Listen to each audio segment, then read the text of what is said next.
Welcome to the Retire with Purpose podcast, a show specifically designed to help pre-retirees and retirees maximize their financial confidence.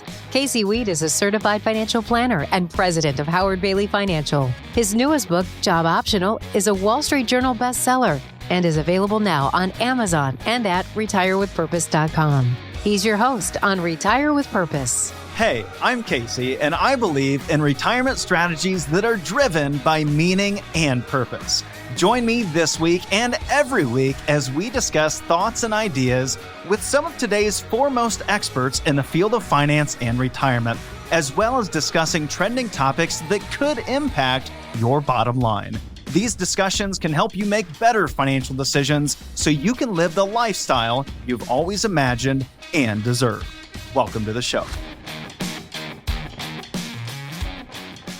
Ladies and gentlemen, I am joined today by my good friend and co-host for these Friday editions of the podcast. We have Marshall Johnson here with me. Hey. And this is our opportunity to cover one of the 4 articles we sent you out as part of our weekend reading for retirees this past Friday. We sent out 4 articles with summaries and takeaways on various topics that could impact your bottom line in retirement and over the course of your financial life. You can sign up for weekend reading at retirewithpurpose.com. You can also get a link to this article in the show notes that you will find under the podcast tab there. This article comes to us from The Street.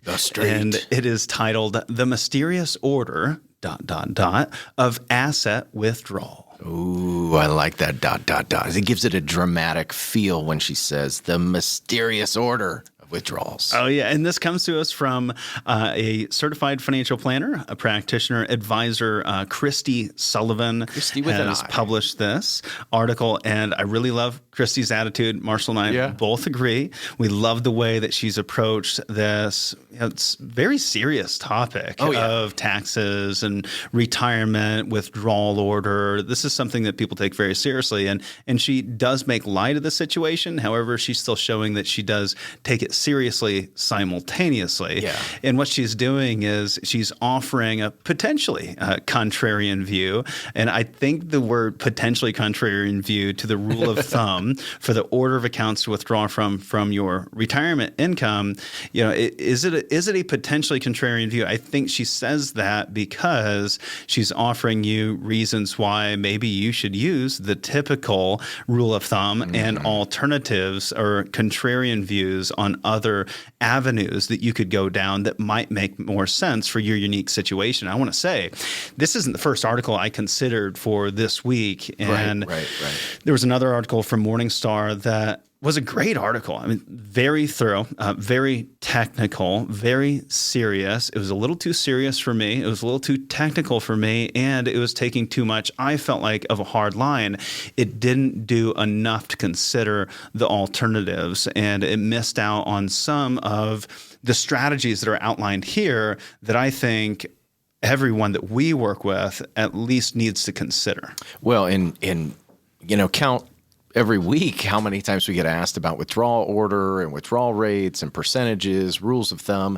And this research really does kind of fly in the face. You said potentially contrarian. I mean, if you just look at the textbooks, Casey, when we were studying for our CFP designation, she goes through the standard view here. This is very much contrarian to what the old adage was or the old rules of thumb. And I think it's just helpful. And that's the whole point of weekend reading, is to make sure that people stay abreast of the topics and the trends that are very important to those that are in retirement or considering retirement today. Yeah, this is experience, right? We're showing that Christy has some experience here. She didn't just go out, take her CFP exam and start practicing and take everything that she consumed and put it directly into practice. She considered individuals' unique situation. And I think that was one of my favorite things from the Retirement Income Certified Professional designation. The CFP gives you a fantastic foundation in financial planning, but the RICP dug into the nuances of unique retirement income planning, people's unique situations.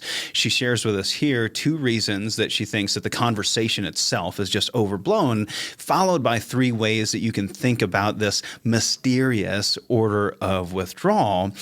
And she says, she is a little cautious about saying that we need to get the withdrawal order perfectly right. She says we don't need to get the withdrawal order perfectly right for most retirees, all in caps, most retirees. For most retirees, it's not a huge concern to get this withdrawal order perfectly right. Yeah, absolutely. And as you've said, over time, with experience, you realize that there's no perfect strategy.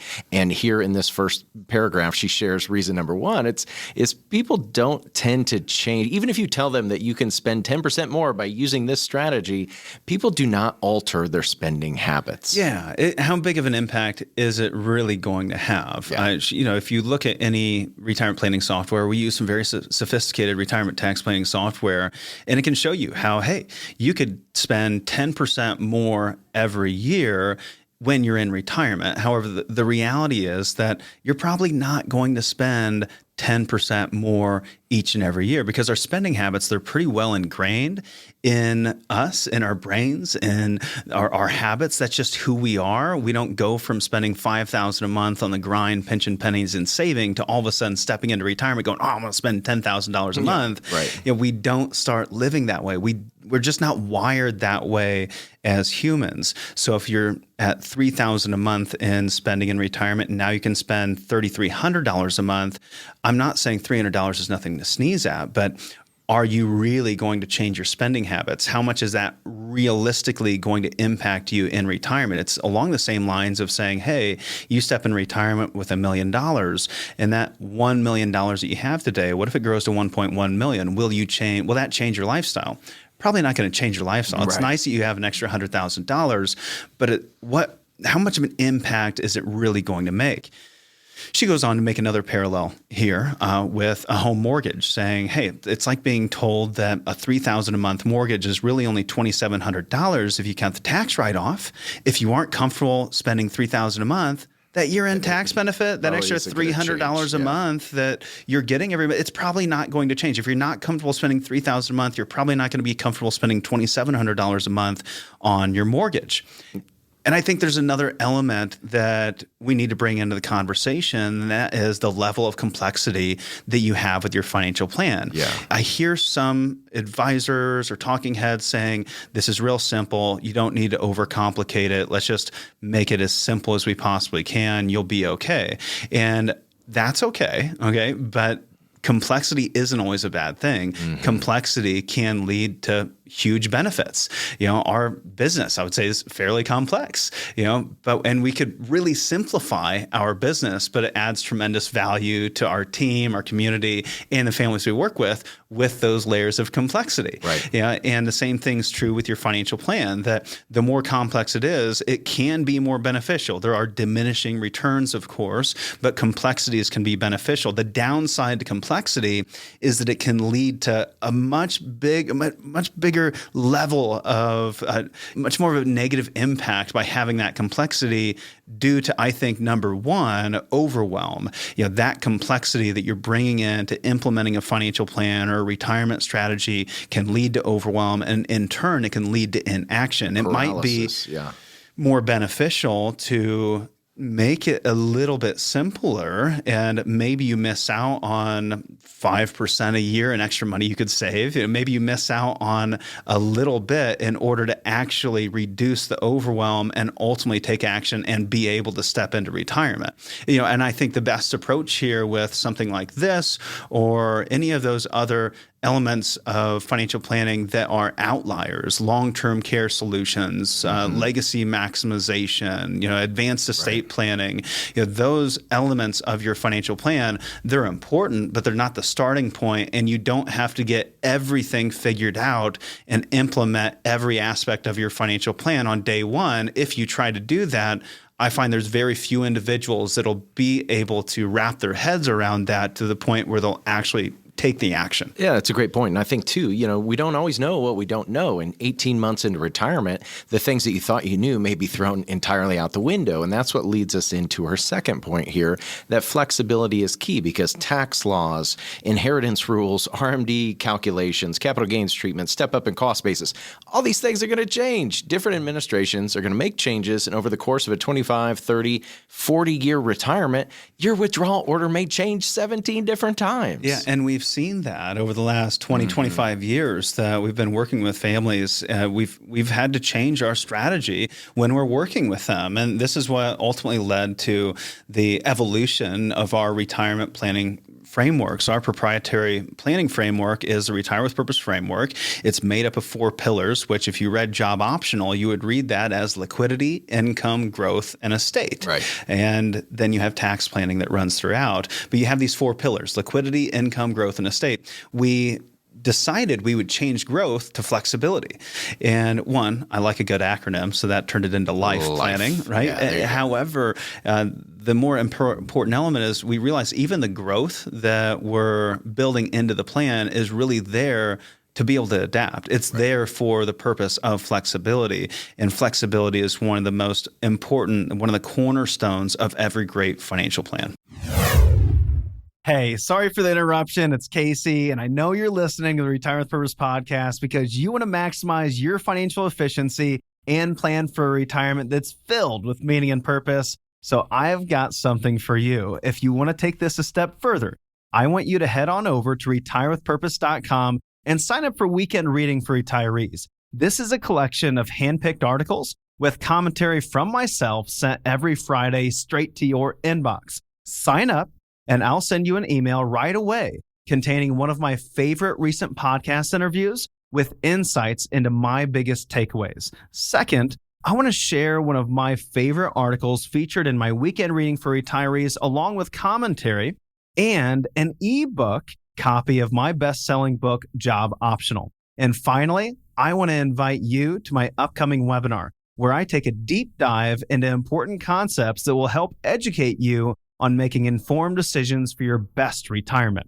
I want to provide you with the best of the best resources of what we have here at Howard Bailey to offer, and we've made it easy to get started right now. Again, all you need to do is go to retirewithpurpose.com, sign up for Weekend Reading for Retirees, and we will help get you on track to living a secure retirement that's filled with meaning and purpose today. Yeah, absolutely. And that's something we've learned firsthand about that flexibility. Now, she goes in and talks about different ways of structuring withdrawals, because that's what we're talking about here, mysterious withdrawal order. And she goes through and talks about the old way or the old standard or what the textbooks taught us, Casey Weed, when we were going through our studies. Yeah, what Morningstar teaches you. I mean, what everything teaches you is that you have these 3 buckets, right? You have your taxable bucket, you have your tax-deferred bucket, you have your Roth bucket or your tax-free bucket. So taxable, tax-deferred, tax-free. You might think of it, some people think of their brokerage account as the taxable account. Some might think of their 401k, their IRA as the tax-deferred account. Maybe you think your Roth IRA, Roth 401k as the tax-free account.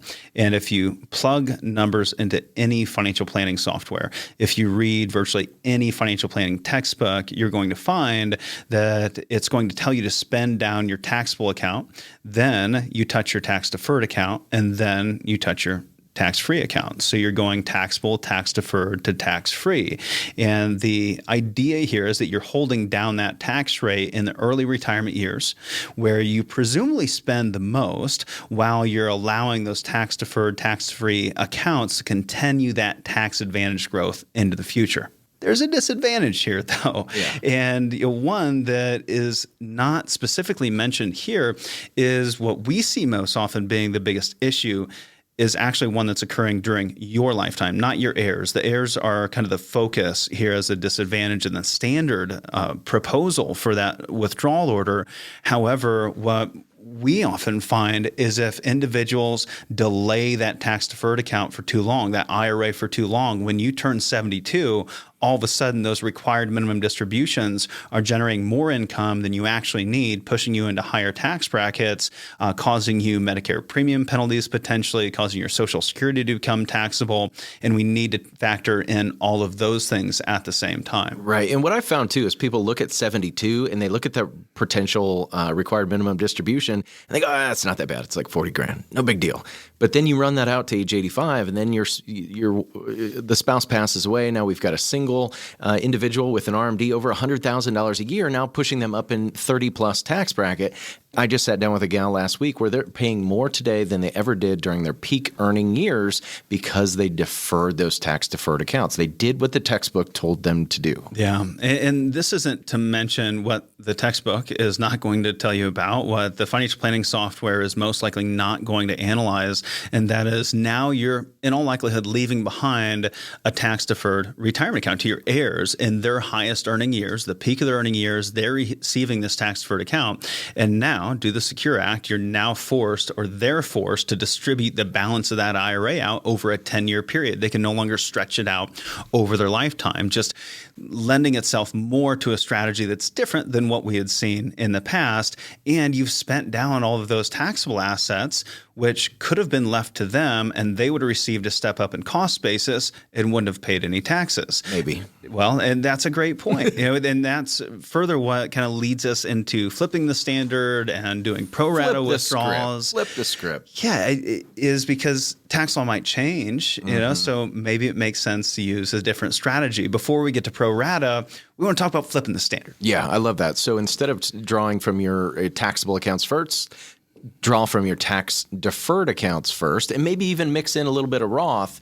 But now you're letting the taxable assets grow and taking from the tax deferred first. As tax laws are lower today, most people are still married filing jointly, so they got more flexibility. The RMDs haven't started yet. It makes a lot of sense in today's world. I think what's so strange here, and I've heard this from individuals in the past, is she says, in this instance, you're paying the taxes on your children's inheritance, which may or may not be important to you. That's why it's part of the part art and part science. That's true. Well, I think Marshall's laughing for the same reason I'm thinking. He goes, well, somebody's got to pay the taxes. Who cares if it's you or if it's the kids? The taxes have to be paid. Sure. It's not like they're paying an expense that you haven't already funded. You have the money in the IRA. The taxes are going to come out of the IRA. So either you're going to pay the taxes or they are, but it's still going to come out. That tax money is still going to come out of the same bucket. Yeah, that's the key point, though. Somebody is going to pay these taxes at some point. It's going to be you or your kids, or somebody's going to pay the taxes unless you leave it to a charity, right? Yeah, exactly.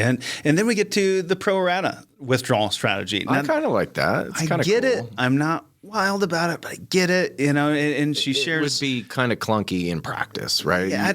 I need 30 grand, so I got to take it from 4 different places. In practice, I think this would be a nightmare, and it would definitely lead to complexity. And, for instance, if you have 50% of your retirement funds in a tax-deferred account, 25% taxable, 25% Roth, then you're taking those percentages from each account. So if you're taking out 100 grand, you take 50 grand from the IRA, 25 grand from the taxable account, 25 grand from the Roth, just to hedge your bets on changing tax law in the future.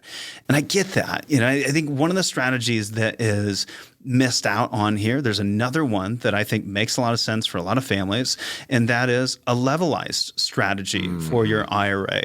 We want to look at that IRA in some instances and say, hey, you need X amount of retirement income, and we want to minimize the RMDs that you're going to receive in the future. Instead of us getting to RMD age and all of a sudden you're taking 50, then you're taking 60, 70, 80, 90, 100,000, and you have an increasing amount every year. Let's put together a strategy that we levelize that amount of income. So you're pre-RMD age, you're 60 and retired. Maybe we're going to start taking $30,000 or $25,000 out of every year today before we need to, so that in the future we can levelize that amount of that RMD, because we can't control what tax law is in the future, but we can control your taxable income in the future. We can control what that RMD is going to be in the future. So let's start minimizing that or controlling it today. I love that she says it's part art and part science. It's absolutely right. What we see in practice, if things change, you need to adapt, be flexible, understand that there's no perfect plan. There's no perfect way to do it,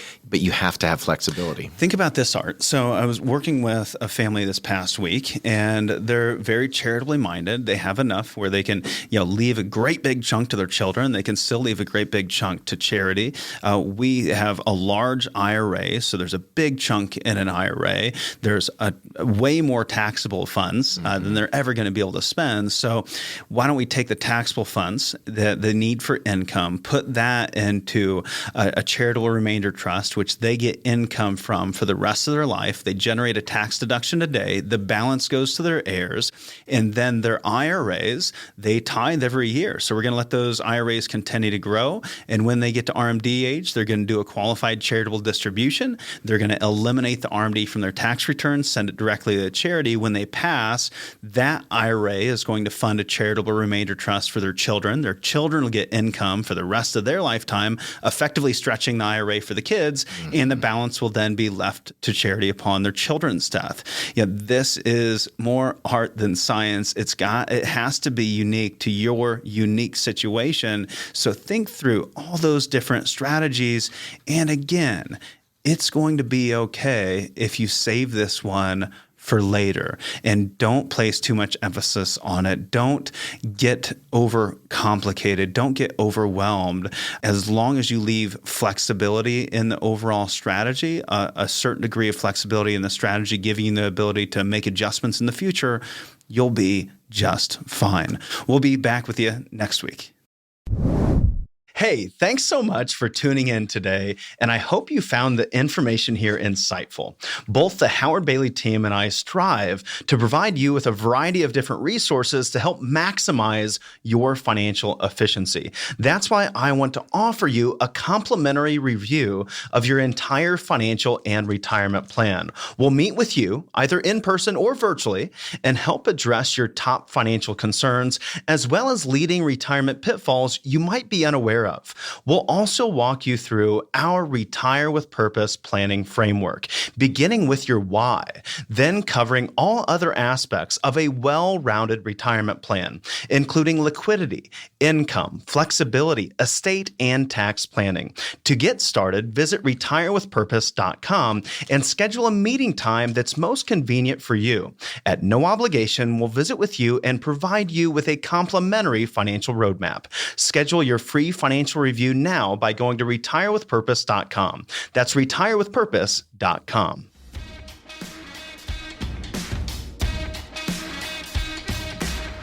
Thanks for listening to this episode of the Retire with Purpose podcast. To learn more about how we can help and to get access to today's show notes, transcript, and the resources mentioned, visit retirewithpurpose.com/podcast. Again, that's retirewithpurpose.com/podcast. Also, don't forget to leave us a review on iTunes if you would be so kind, as the more reviews we get, the more people we will reach. And if you found this information helpful, you can bet that there are many more people that need to find us. It's up to you to help. Thanks again for taking the time to listen, and be sure to tune in next week for another episode of Retire with Purpose. Investment advisory services may be offered through Howard Bailey Securities, LLC, a registered investment advisor. Certified Financial Planner Board of Standards, Inc. owns the certification mark CFP and Certified Financial Planner in the U.S., which it awards to individuals who successfully complete CFP Board's initial and ongoing certification requirements. Howard Bailey Financial is a registered trademark of Howard Bailey Financial. All rights reserved. Information is not intended to provide specific legal or tax advice. Howard Bailey Financial nor its advisors are qualified to give tax or legal advice. You are encouraged to consult with your tax or legal professional for guidance on your individual situation.